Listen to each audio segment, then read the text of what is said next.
Ani ano sa mga kasulight, alright, paminaw, paminaw kasulight ha, paminaw kay mauni akong isulti sa imo. Ikaw ba ning tao nga sige ingon nga, ay wala mo kwarta, uy, pobre ra jud ko, kanang ning ani ra jud siguro ko.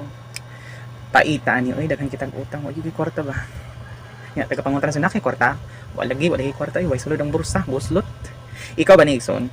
Ikaw ba ni kasulight? Sultian ta ka ha, nga whatever the words proceeds sa imong baba, no?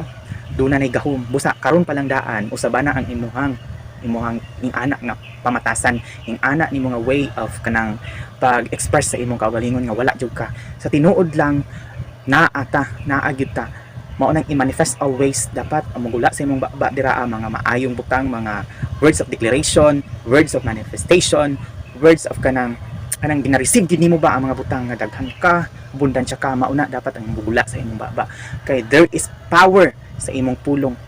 And there is power sa mga pulong nga gikan sa imong kasing-kasing, labaw na kinasing-kasing na nimo nga pag-proclaim, pag-declare. Kana lang mga kasulight, I hope nga nakatabang ni siya. God bless you.